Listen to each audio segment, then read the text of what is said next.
So today marks the end of the book of Judges for us, and we're going to move fairly rapidly through Judges chapters 20 and 21, as it is mostly a self-explanatory account, a historical account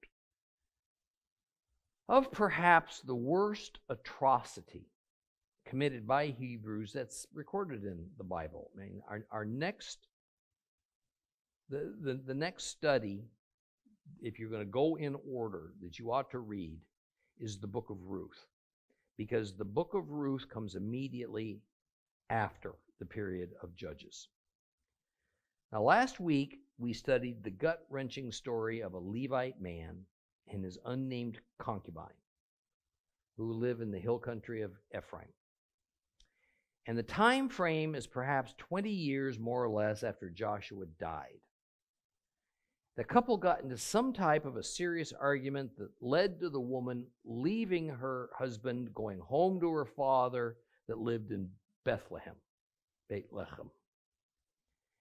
And after the Levite thought it over, he decided that she was worth winning back. So he journeyed the substantial distance from his home to retrieve her if she was willing to come back. There was reconciliation, and so they, along with a servant that the Levite had brought along with him for a traveling companion, they began their journey home, and they stopped the first evening in the city of Gibeah. Now, Gibeah was a tribal territory that belonged to Benjamin. And the Levite had the option of stopping a couple of hours earlier as they passed near Jebus, later called Jerusalem. But because in that area Jebus was still controlled by one of the many Canaanite peoples, he decided to keep going a little bit further so they could overnight among fellow Hebrews. And as it turned out, that was a big mistake.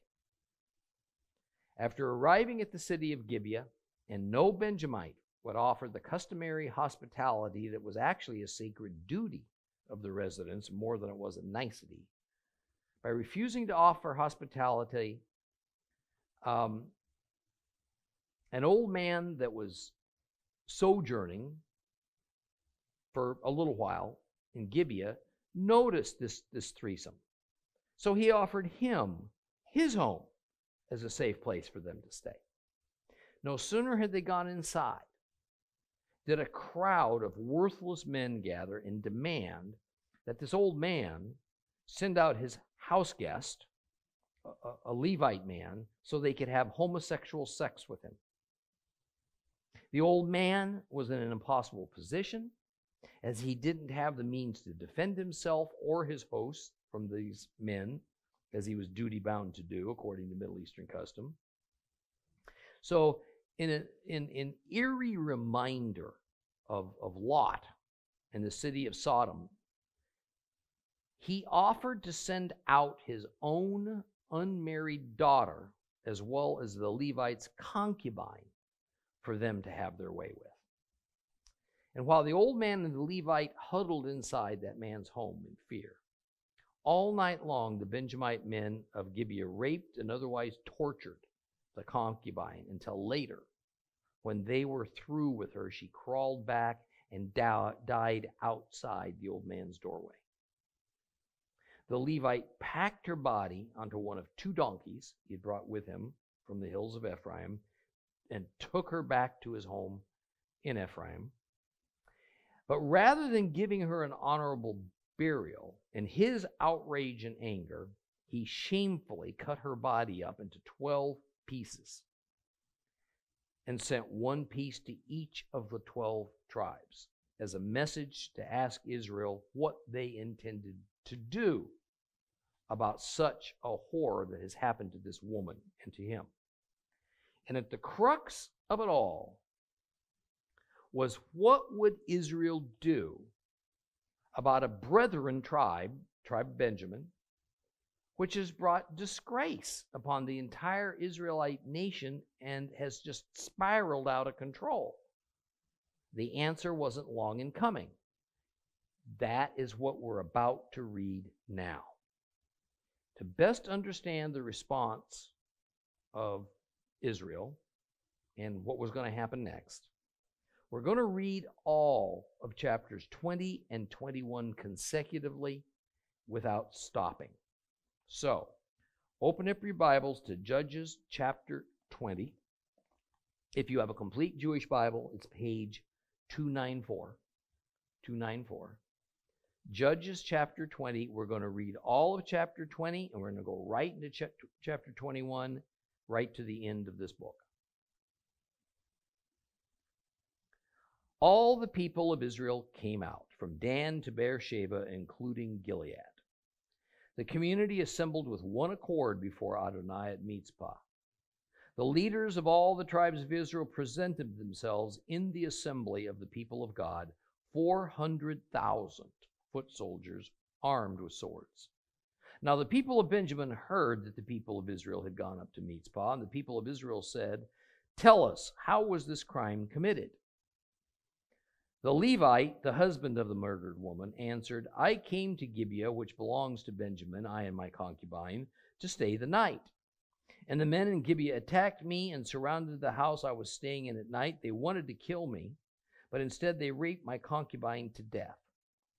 I took my concubine's body, cut it into pieces, and sent them throughout all the territories belonging to Israel, because they committed a shockingly obscene and degrading crime in Israel. Look, you are all people of Israel, so discuss what to do and give your advice here and now." All the people stood up in agreement and said, "None of us will go home to his tent or his house. What we will do now to Gibeah is this. We'll draw lots. We'll take 10 men out of each 100 throughout all the tribes of Israel, and 100 out of 1,000, and 1,000 out of 10,000 to collect food for the others.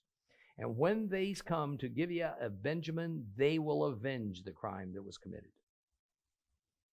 So all the men of Israel joined together in complete agreement and assembled to attack the city. Now the tribes of Israel sent men throughout all the tribe of Benjamin with this message: "What is this crime committed by some of your people? Turn over these good-for-nothings who are in Gibeah at once, so we can execute them and rid Israel of such evil." But the people of Benjamin refused to obey the order of their kinsmen, the people of Israel. Instead, the people of Benjamin gathered themselves together from their cities and went to Gibeah to fight the people of Israel. On that day, there were 26,000 men from Benjamin armed with swords, besides the inhabitants of Gibeah, who numbered 700 specially chosen men. All of these 700 specifically picked men were left-handed, and every one could sling a stone at a hair and not miss. The army of Israel, apart from Benjamin, numbered 400,000 men with swords. They were all experienced soldiers. The army of Israel began by going up to Bethel, where they asked God, who should go up first to attack the army of Benjamin? Adonai said, "Judah first." So the army of Israel got up in the morning and set up their camp near Gibeah. Then the army of Israel went out to attack Benjamin and set up their battle line in front of Gibeah. But the army of Benjamin came out of Gibeah and slaughtered the army of Israel. On that day, 22,000 men fell. The people, the men of Israel, restored their morale and again positioned themselves for battle where they had been the first day. Then the army of Israel went up and cried before Adonai until evening. They asked Adonai, "Should we attack our kinsmen, the people of Benjamin, again?" And Adonai answered, "Attack them." So the army of Israel went out to attack the army of Benjamin the second day. But Benjamin went out against the men from Gibeah the second day and slaughtered the army of Israel. 18,000 men armed with swords fell. Then the whole army of Israel, all the people, went up to Bethel and cried and sat there in the presence of Adonai, and they fasted that day until evening, offered burnt offerings and peace offerings to Adonai, asked Adonai what to do. The ark for the covenant of God was there at that time. And Pinchas, the son of Eleazar, the son of Aaron, stood before it at that time. They asked, "Should we still go out to battle again against our kinsmen, the people of Benjamin, or should we stop?" And Adonai answered, "Attack, because tomorrow I will hand them over to you." Israel hid some men around Gibeah, and on the third day, Israel attacked the army of Benjamin and took a position against Gibeah as they had the other times. Again, the army of Benjamin went out against the people.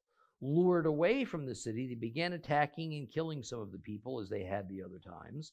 They killed about 30 men of Israel in the countryside and on the roads, one of which goes up to Beth-el and the other to Gibeah. The army of Benjamin said, "They're defeated, just as before."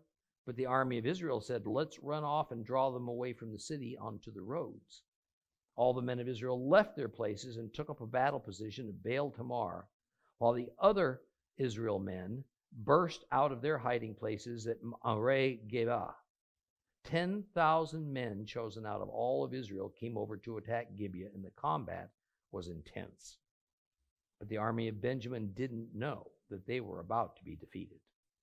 For Adonai routed Benjamin in Israel's presence. That day, the army of Israel destroyed 25,100 men of Benjamin, all of whom carried swords, and the people of Benjamin realized that they had been beaten. The men of Israel, trusting the ones that had put in place to ambush Benjamin, gave ground to the men of Benjamin, and then the men who had been lying in wait rushed in on Gibeah, drew their swords, and destroyed the city.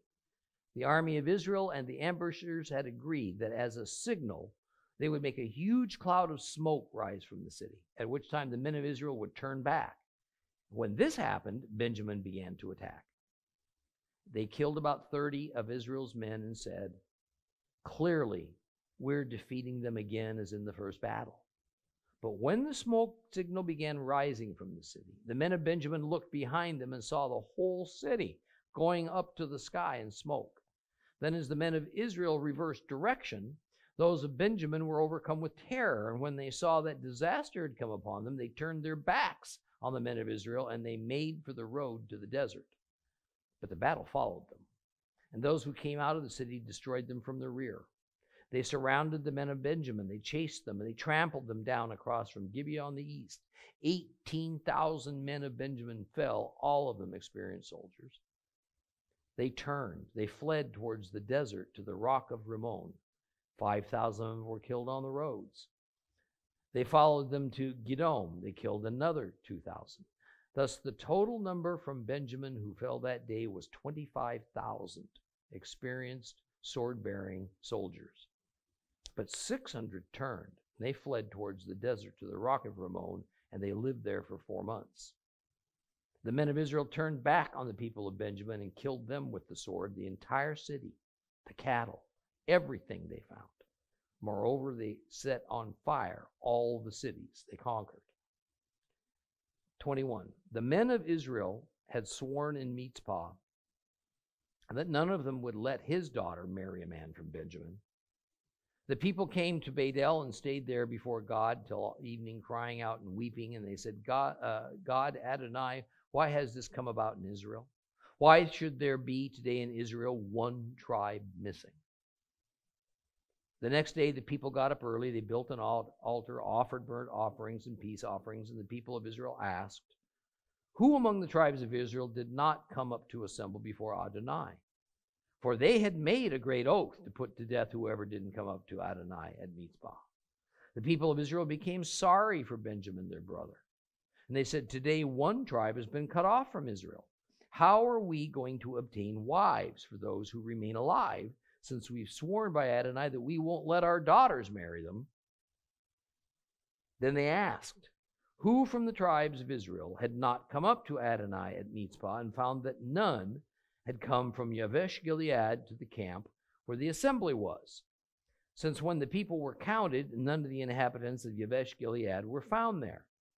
So the gathering sent 12,000 warriors there and ordered them, "Go and put the people who live in Yavesh Gilead to death with the sword, including women and children. Completely destroy every man and every woman who has had sex with a man."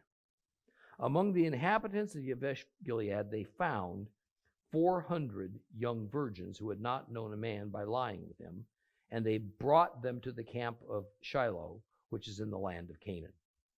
Then the whole gathering sent a message proclaiming peace to the people of Benjamin who were at the rock of Rimmon. So Benjamin returned at that time, and the people of Israel gave them the women that they had kept alive of the women from Jabesh Gilead, but there wasn't enough for them. The people were still sorry for Benjamin because Adonai had made a division among the tribes of Israel. The leaders of the assembly asked, "What are we to do for those who still don't have wives, inasmuch as all the women of Benjamin have been killed?" And they said, "There has to be a way to help the survivors preserve Benjamin's inheritance so that a tribe will not be eliminated from Israel. Yet we can't give them our daughters as wives, for the people of Israel had sworn, 'Cursed be whoever gives a wife to Benjamin.'" Then they said, "Look, each year there's a festival in honor of Adonai in Shiloh, north of Bethel, on the east side of the road that goes up from Bethel to Shechem and south of Lebanah." They ordered the men of Benjamin, "Go, hide in the vineyards and keep watch. And if the girls of Shiloh come out to do their dances, then come out of the vineyards and each of you catch for yourself a wife from the Shiloh girls and go on to the land of Benjamin. And when their fathers or brothers come to complain to us, we'll say to them, 'Give them as a personal favor to us, because we didn't take wives for each of them in battle. You didn't give them to them. That would have made you guilty for breaking your oath.' So the men of Benjamin did this. They took wives for themselves from the girls who were dancing, as many as they needed, and they carried them off. And they went back to the land of their inheritance, rebuilt the cities, and lived in them. The people of Israel then left that place. Each man returned to his tribe and family, and each man went out from there to the land he had inherited. At that time, there was no king in Israel. A man simply did whatever he thought was right."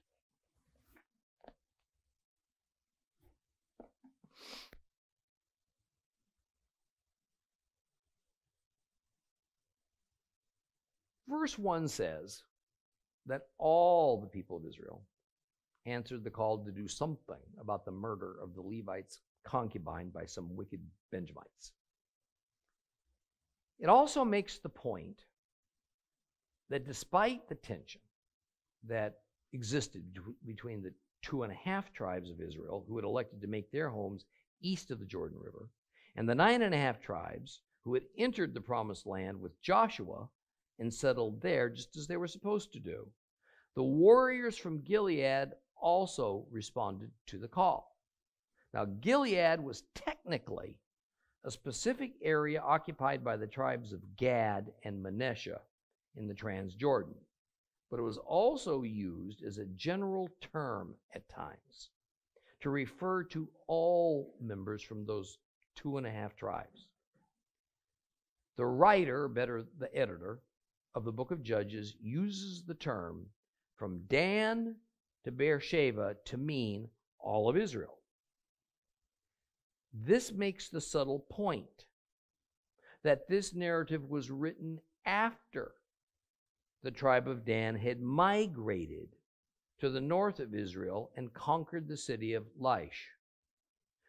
But because there is constant mention of the phrase, "At that time there was no king in Israel," it is also obviously making the point in relation to a time that Israel did have a king.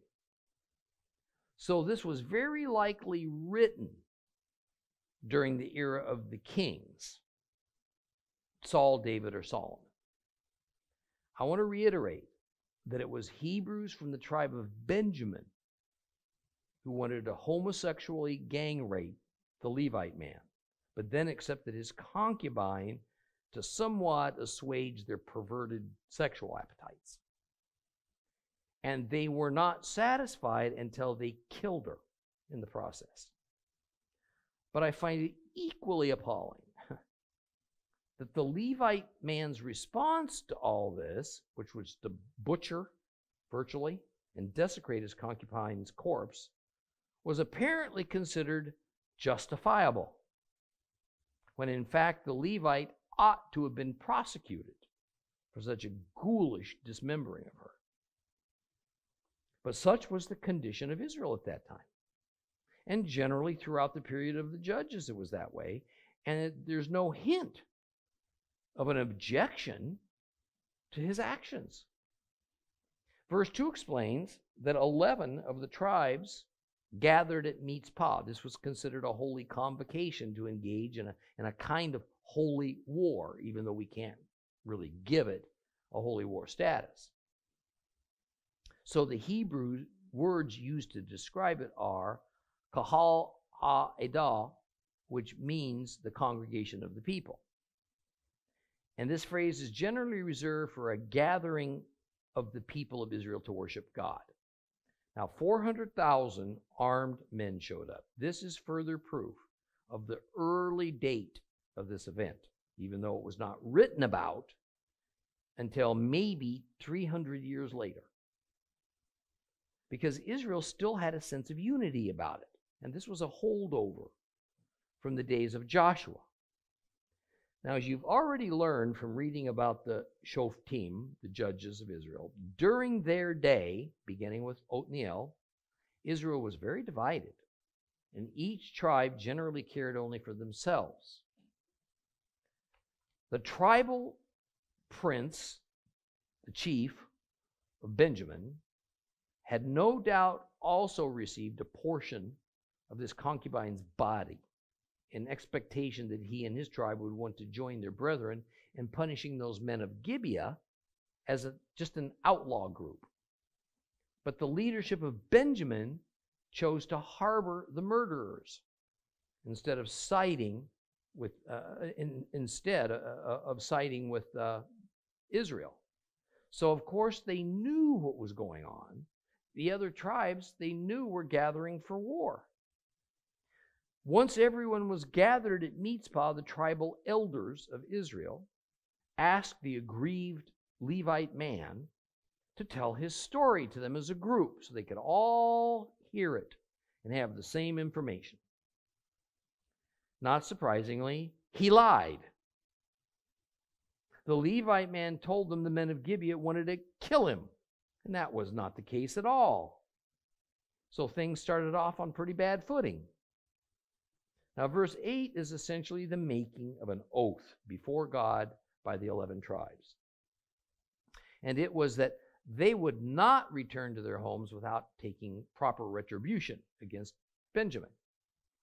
Now, as an aside, what the scripture actually says that they will not return to their oel or their bait. Oel means tent, bait means a dwelling or a house. All right, made of stone or brick or wood. So again, proof of just how soon after entering Canaan this occurred, because many of Israel had not yet conquered their territories fully. Many of them were still living in goatskin tents, like they used during their Exodus journey, while others indeed were living in stone dwellings, very probably dwellings of the Canaanites who had formerly lived there.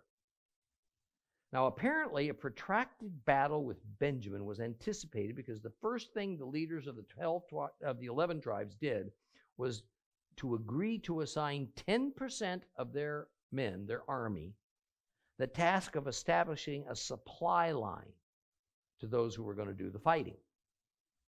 Benjamin was already known as among the very best, the most fierce, stubborn warriors of Israel. And the 11 tribes were not about to take him for granted just because of the large advantage of numbers that they enjoyed. But Benjamin had another advantage that we're going to explore shortly. Terrain.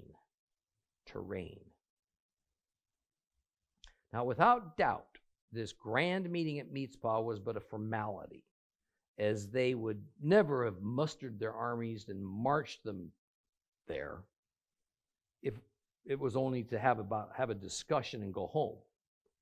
Okay, their collective minds were made up before they ever left home.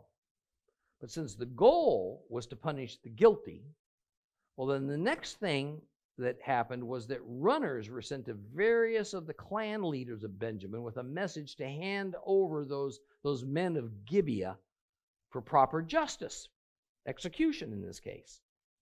But instead, Benjamin refused either to invoke justice on their own, as they should have, since these men of Gibeah did what was patently against the laws of the Torah and they committed a capital crime, nor would they allow the 11 tribes to do it for them. Instead, they chose to fight against their brethren on behalf of these degenerates for no other reason than these degenerates also happened to be Benjamites.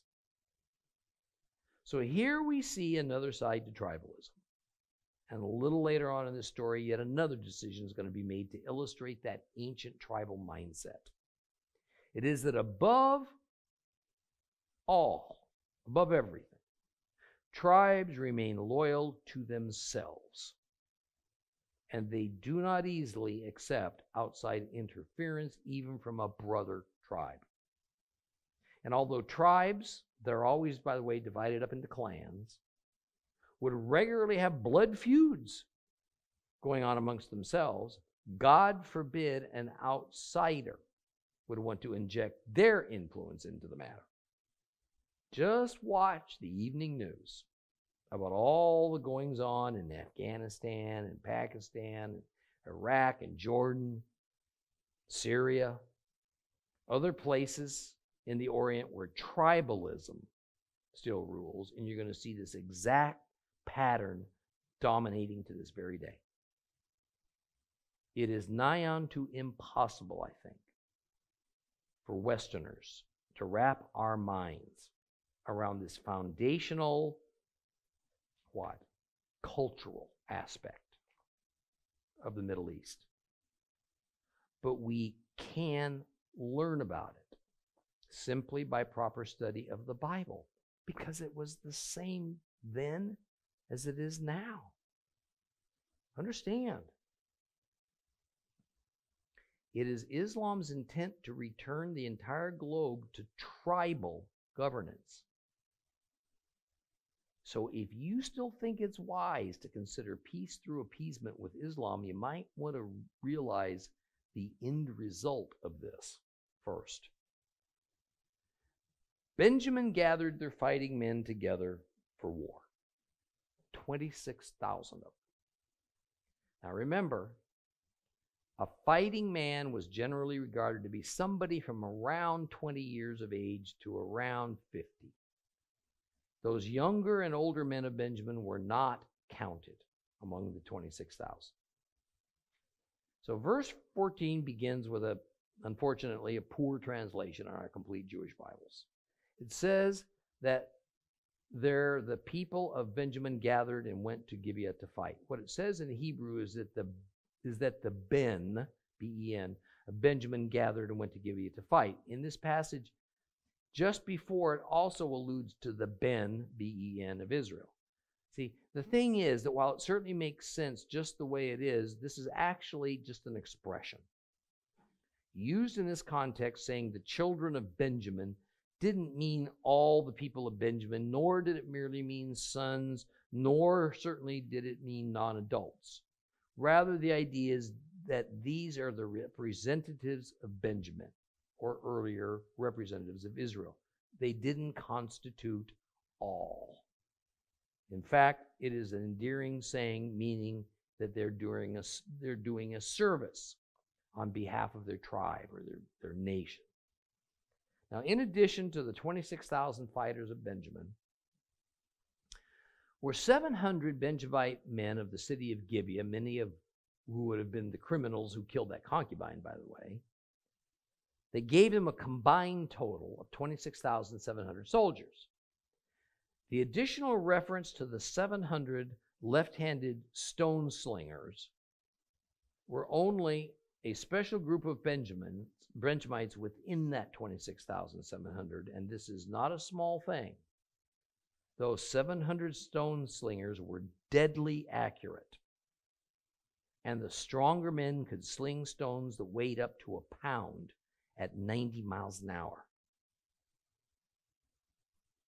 Now, it's helpful to notice that the 400,000 soldiers of the combined Israelite army only represented 2/3 of the size of the available army under Joshua. So there were reserve forces if needed. But Benjamin was outnumbered almost 20-1. So I imagine such a need for a reserve force wasn't even remotely contemplated. Now, with the battle lines and forces set and described to us, the assault began, but not before the army of Israel went up to Bethel to consult with God. Now, first, the entire army was not moved to Bethel, only the commanders. But second of all, why go to Bethel at all? What's the point? Well, there's much disagreement among scholars over this matter. However, as time goes on, evidence mounts, I think, to explain it. And it has to do with the location of the wilderness tabernacle at this time. See, when Israel first arrived in Canaan, the tabernacle was first set up at Shechem. And a while later, it got moved to Shiloh, but only briefly before it then moved on to Bethel. And after some time, it was moved back to Shiloh from Bethel, and it remained there for several hundred years. So we've arrived at the point in time in this particular story of the era when the sanctuary, and therefore the central religious authority of Israel, the priesthood, was located in Bethel. So we see in verse 18 that the main reason that they went to Bethel was to inquire about how to proceed in battle. This is something they remembered from the days of Joshua. So it says that they asked God how to proceed, and the answer to their question was Judah first. But did God actually speak audibly to somebody in this situation? No. See, it was that the Urim and Thummim, as carried and operated by the high priest, were consulted. These two sacred stones indicated God's specific will. We don't know exactly how the stones indicated the divine answer. Perhaps it was by lot, maybe one or the other of the two stones glowing or something. We just don't know. But in no way did they speak God's voice, or was any other audible means employed that is recorded. So in this story, when we see such responses, when they ask God who should go first, and they got the response, Judah go first. It's not that these are Jehovah's words. It is that this is the indicated result of the questions to the Urim and Thummim stones. So having received their answer, the army attacked Gibeah with Judah in the lead. They were slaughtered, presumably with Judah taking the brunt of all the casualties. 22,000 of the Israelite army's soldiers were killed. I mean, how could Benjamin do so much damage against such great odds? Well, for one thing, the terrain worked for them. Gibeah is located in hilly country, so that favors the defense. No matter how many soldiers Israel had available, only a small portion of them could approach the city to assault it, while the bulk of the forces waited their turn as replacements for the fallen. But no soldier is anxious to throw himself into battle over the strewn bodies of his comrades, so they skulked away defeated. The leaders of the army went back to Bethel, and they wept, and they beseeched Jehovah for the reasons why they had failed, given that they seemed to have his backing and that they had followed his instructions. They again consulted God by means of the high priest and those two stones, and they asked if they should attack once more. The answer was yes. And after regrouping, they prepared for another attack upon Gibeah. Even though it says that this occurred on the second day, it doesn't mean the day after the first battle. It simply means the second time they battled. And several days or weeks even could have passed in between the first and second battles. They were again defeated. Israel lost an additional 18,000 men. So in verse 26, we find Israel trudging back again to Bethel, tails between their legs, dismayed and confused, but not quite ready to give up. This time they took a different approach to their inquiry of God. They fasted, they offered sacrifices, and then again they asked God what they should do. And the answer was unequivocal. Unequivocal. Attack Gibeah one more time. But the Lord communicates that this time it'll be different. This time Benjamin will fall to the sword. So the Israelites were contrite before God. They now understood that repentance and humility were needed to properly approach the Creator of all things, and that numbers alone never guarantees success. So they switched tactics. And instead of a direct frontal assault upon Gibeah, they planned an ambush, much in the same mold as was used in the battle for Ai, led by Joshua. Now here we find that the war priest for Israel was none other than Phinehas, the grandson of Aaron, whose resolute action of using a spear to run through the Midianite woman and the Hebrew man who were having intercourse inside the camp of Israel, killing them both, had saved Israel from God's wrath. Phinehas' bold action, Phinehas also known as Pinchas, okay? Phinehas' bold action, when everybody else was paralyzed or just utterly dismayed and disinterested, atoned for Israel's rebellion before the Lord and ended the divine plague that had already killed 24,000 Israelites.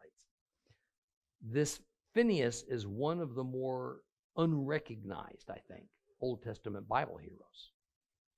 He had taken a lead role in the war against Midian. He acted as a mediator during a time when the 2.5 tribes east of the Jordan were suspected of disunity and apostasy due to the erection of a memorial altar. Now, interestingly, like Moses, he had also been given an Egyptian name for some reason. Pe-Nehasi is the Egyptian pronunciation of his name, and it means Nubian, or more appropriate for the situation, the dark-skinned one. Just as Moses' given Egyptian name was Mose, that was later Hebraized to Moshe, then Anglicized to Moses. So Pe-Nehasi in Egyptian was later Hebraized to Pe-Naxas, and we say Phinehas in English. Bottom line, Phinehas was a noticeably darker-skinned man than the average olive-skinned Hebrew. Well, the third attack upon Gibeah commences just like the previous two. The Benjamites assumed that since the method of assault seemed the same, they could expect the same result, and what they didn't know was that it was all a trick. And when it appeared that the Israelites were being routed, they turned and ran, and the warriors of Benjamin gave chase. Once they were a fair distance outside of Gibeah's defensive walls, a hidden company of Israelites stole into the city, captured it, and burned it. And when the Israelites who were running away saw the thick black clouds of smoke rising upward, that was the signal for them to turn around and begin attacking the Benjamites who were pursuing them. And with their city captured and then caught in a vice between two forces, the army of Benjamin was doomed. 18,000 men of Benjamin died defending Gibeah. The rest ran and tried to save their lives, but the warriors of Israel were ready for that and easily caught up to them, and they killed them. 5,000 of them fled towards the rock of Rimmon. Rimmon means pomegranate tree. And they were slaughtered on the road. Another 2,000 headed for the city of Gidom. They were killed. 600 more made it to the rock of Rimmon, and they hid there for 4 months, and so they survived. After this, the Israeli army executed every last man, woman, child, even all of the livestock that had anything to do with Gibeah. The tribe of Benjamin lay on the verge of complete extinction. Moving on to chapter 21. Some time passed. The heat of the battle was over. The victorious Israelites had time to think over everything that had transpired here, and they fell into grief over it. They reflected on what the result of their actions meant for the future of Israel, and they repented. And even though it was Benjamin who necessitated this war by their outrageous position of defending the deranged men of Gibeah who turned to homosexuality and behaved exactly as the heathen of Sodom, and at the time it must have seemed reasonable that just as God annihilated Sodom, that same justice upon Gibeah was in order. Maybe Israel had gone a little too far. And we've talked about the issue of swearing oaths and making vows in God's name, and just how dangerous of an undertaking that is. We moderns like to think otherwise, but we really don't take our oaths and vows all that seriously in general. But to the ancient, it was unthinkable to violate an oath or a vow because the consequence was probably going to be devastating and long-lasting. So making a rash oath or a vow is a doubly bad idea. But Israel now realized they had done just that before they'd even shot one arrow in anger against Benjamin.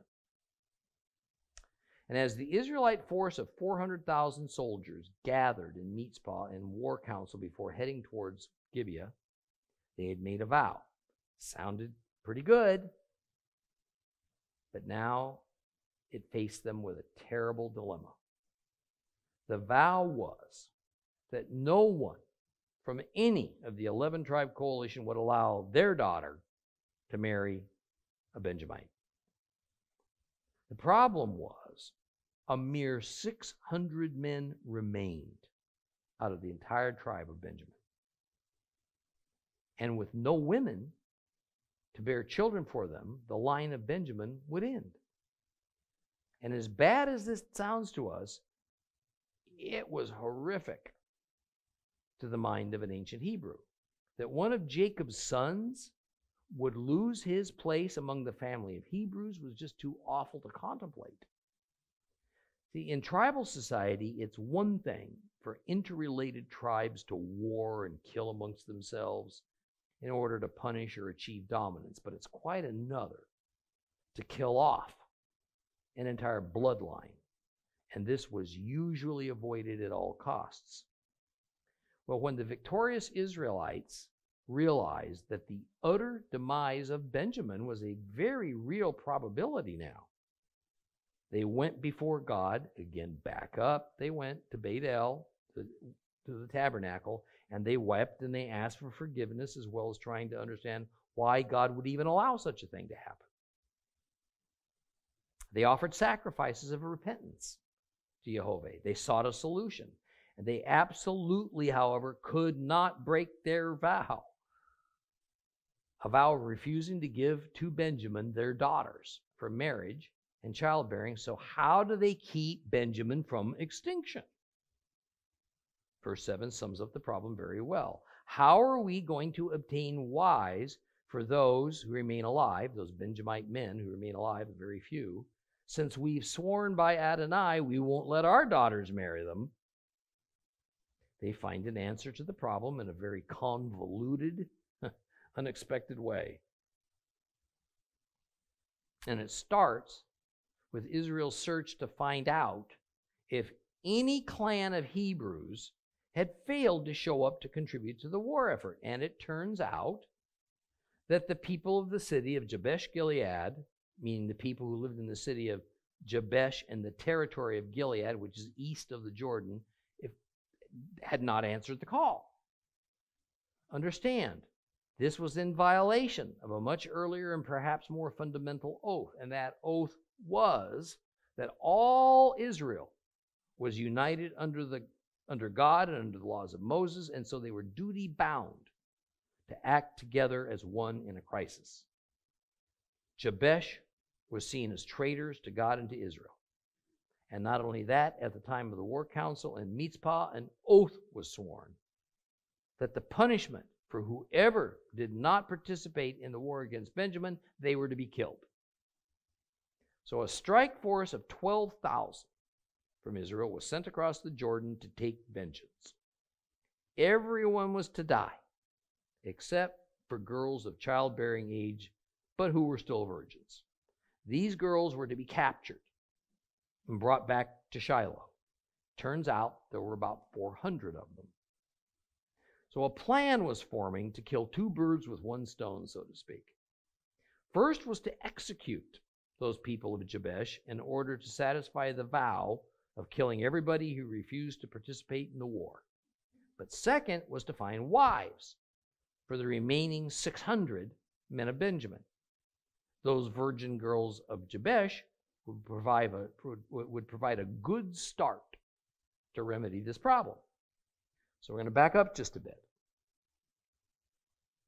The 600 men were not all that remained of Benjamin. Some number of elderly, perhaps some infants, very young children remained alive. The key is that these 600 men were those of an age who were able to impregnate women. And the reason that the virgin girls of childbearing age were captured was that by being virgins, it would make them desirable as wives and would give them many years in which to bear as many children as possible to replenish the tribe. Now I want to show you another interesting thing. In verse 11, the order is given to completely destroy every man, woman, and child of Jabesh Gilead, except those virgins we're talking about, of course. Now, what is usually translated, like on our complete Jewish Bible, as completely destroy, is in Hebrew, the word is cherem. Now, that ought to be a word that sounds familiar to you. It is in other places in the Old Testament usually translated into English as ban, B-A-N, ban. See, cherem means to destroy something for the purpose of giving it to God. Cherem is a holy war term. It indicates that since the true commander of a holy war is God himself, then the spoils of war need to go to him. But how does one give the spoils of war to God? He says it is to be in the form of a kind of burnt offering. So the spoils must be destroyed and then burned up. In this way, it is dedicated, it is banned to God. And at the same time, the people can't partake of it because it's all been destroyed. So to the Israelites, they saw what they were about to do to the people of Jabesh Gilead as a holy endeavor. And so for them, the killing of the people was going to be made under the law of cherem. It was holy to their minds because it was carrying out an oath that they had made before God to kill all who would refuse to participate in the war against Benjamin. Now, was this a good thing before the Lord? Hardly. It was just another case of men making a rash vow, and they would rather follow through with it, no matter what the consequences to others might be, than not follow through and accept the consequences of their own sin of breaking a vow. The 400 versions of Jabesh were given to the lone male survivors of Benjamin, but that left them still 200 wives short. What to do? Well, they came up with another clever plan. Just gets worse, doesn't it? There was a festival to the Lord each year in Shiloh. Lots of women naturally went to it. The young girls, especially the virgins, customarily participated in it by dancing. Some leaders of the Israelites went to the leaders of the 600 remaining Benjamites and told them that if they would just go to Shiloh at this festival time and hide, then when these young virgins came to dance, they could be pounced upon and they could cart them all off for wives. The Israelites would be sure there would be no interference, and the men of Benjamin would be free to remove these girls back to their allotted territory of Benjamin. Now, what's going to happen when the fathers and other male family members of these stolen girls come to the leadership of Israel and complain about the theft of their daughters and seek justice? Well, they would be told to do the leadership a favor. This sounds like the mafia, doesn't it? It's like we're watching The Godfather here.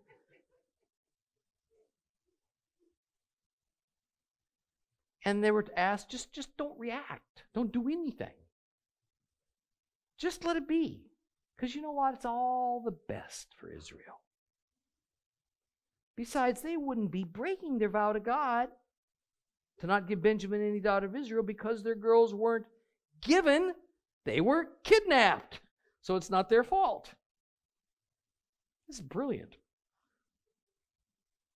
It's just that these fathers would make the decision not to retrieve them. Wow. I mean, it's no wonder so many Jews become lawyers. But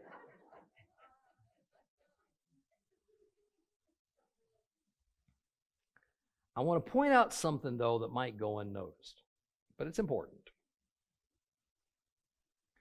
The children born now, follow this through, the children born now to the tribe of Benjamin from here forward would be mixed. That is, the 400 women of Gilead were mostly from the tribe of Manasseh. But Gilead also consisted of some populations of Gad and Reuben. The remaining 200 women taken at Shiloh were some combination of members from the other 10 tribes. So even though the fathers of the next generation of Benjamites were generally themselves Benjamites by blood, not one mother of their children would be a Benjamite by heredity. Not one. Now, I've pointed out before that Israel is hardly a genealogically pure race with all their genes coming from Abraham. Even Jacob, before he went to Egypt, acquired probably the largest part of his family during his stay at Shechem. It happened when his sons went on a raid of revenge for the rape of their sister Dinah, and in the process they killed all the males of Shechem, and they did what with the females? Captured them. In tribal society, those foreign females would be rapidly assimilated into their captor's tribe. The women of Shechem were Hivites, a type of Canaanite. They were not Hebrews. So the family of Jacob was mixed very early on. Then in Egypt, there was much intermarriage. And so the Torah tells us that a huge number of non-Hebrews, use the term a mixed multitude, followed Israel on their exodus. And here we see drastic action taken by Israel to save the tribe of Benjamin that resulted in all future Benjamites after the war of Gibeah being of mixed tribal blood with other Israelite tribes. No modern-day Hebrew could ever possibly speak of purity of bloodlines to his own tribe, let alone going back to Abraham or Jacob. Rather, the issue is of a declared allegiance to the God of Israel, just like it is for both Gentile and Jewish believers in Messiah Yeshua. One final thing, we'll be done with the book of Judges. In the time of King Saul, you're going to find an interesting relationship between King Saul and the people of Gilead. When Ammon threatened the people of Gilead, they turned to King Saul for help. Later, it would be the men of Gilead who recovered the corpses of Saul and his sons as their corpses hung on the walls of Bet-Shan. Saul was of the tribe of Benjamin. So we see how and why the tribe of Benjamin had a special bond with the people of Gilead. In point of fact, they were closely related by blood. And it happened as the aftermath of this war we're reading about here, as this war against Benjamin. The final words of the book of Judges ends most appropriately with, "At that time there was no king in Israel. A man simply did whatever he thought was right." You know, I truly pray that we see that just as God was showing Israel that they needed a king, so do we need a king. And his name is Yeshua. Unfortunately, we are today reliving the time of the Judges. The state of Judeo-Christianity is as it was in the days of Othniel, Deborah, Samson, with every man doing what is right in our own hearts, doing deeds that seem pious and righteous outwardly, comfortable to us inwardly, but paying little heed to the actual Word of God. This concludes our study on the book of Judges.